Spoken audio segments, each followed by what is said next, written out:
Madame Béatrix Attinger-Colijn, bonjour. Bonjour. Vous êtes conseillère principale en charge de protection de femmes à la MINUSCA.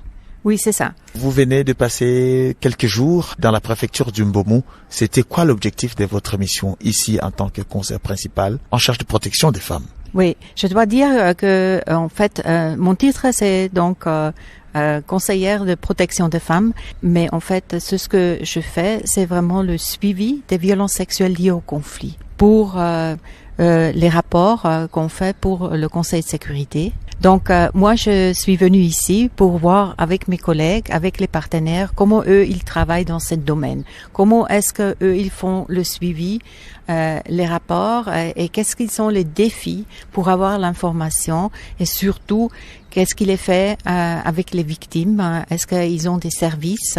Est-ce qu'il y a des défis pour les services des victimes dans tous les domaines?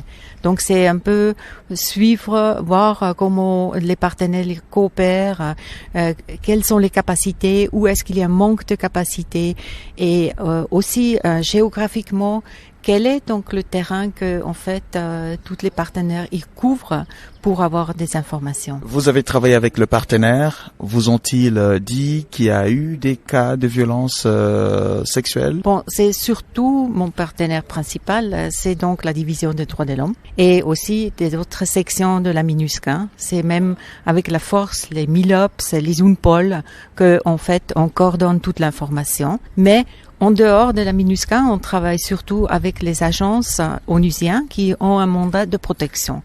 Donc tous ensemble, nous avons une coordination avec une réunion mensuelle qui s'appelle MARA, Monitoring, Analysis and Reporting Arrangement, où on échange l'information sur les violences sexuelles liées au conflit. Donc c'est très très spécifique, c'est les violences sexuelles commises par des parties au conflit. Et Bangassou a connu quand même des périodes d'hostilité. Est-ce que c'est la raison pour laquelle vous avez effectué cette mission? En fait, j'essaie d'aller partout sur le terrain pour mieux comprendre qu'est-ce qu'ils sont les défis, comment est-ce que les gens travaillent ensemble. C'est vraiment très différent d'un lieu à l'autre pour mieux comprendre aussi qu'est-ce que on peut attendre de l'information qui vient de là.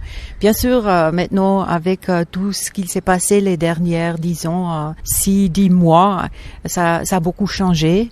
On a reçu beaucoup plus d'informations à cause des différents conflits qu'il y avait eu, d'une partie de CPC, d'une partie des FACA et des forces bilatérales. Notre monitoring pour avoir toutes les données pour pouvoir comprendre qu'est-ce qu'il s'est passé et aussi pour voir est-ce qu'on a tous les dispositifs sur le terrain pour donc assister aux victimes. Après quelques jours passés dans la préfecture de Mbomou et vous venez de clôturer votre mission, vous avez le sentiment d'avoir atteint les objectifs? Tout à fait, tout à fait. J'ai vu les défis, j'ai vu un grand défi qu'on m'a répété dans presque tous les interviews que j'ai eues, toutes les conversations. C'est en fait la chaîne de la justice qui ne fonctionne pas pour le moment. Et donc toute la chaîne d'assistance juridique est un peu gelée. C'est très grave pour l'image, pour les victimes quand ils voient l'impunité qui règne, pas seulement pour les cas maintenant violences sexuelles liées au conflit, mais en général aussi les cas de violences sexuelles qui se passent dans la communauté. S'il y a une impunité, c'est très grave pour les victimes. C'est quoi le plaidoyer que vous ferez, par exemple, une fois à Bangui? Bien sûr qu'on doit redéployer donc tous les acteurs judiciaires, qu'ils doivent revenir sur place et vraiment rester en permanence, parce s'il n'y a pas le procureur, tous ces dossiers ils sont gelés. En fait, on ne peut pas faire la justice sans eux. Et c'est en fait pour les victimes aussi une sorte de réparation si eux ils voient qu'il y a la justice faite et que vraiment les bourreaux sont arrêtés. Maintenant, je parle vraiment aussi des violences sexuelles qui sont commises dans la communauté. Si on connaît donc les auteurs, ils devraient être arrêtés et jugés pour ma part, moi, je regarde spécifiquement les violences sexuelles liées au conflit.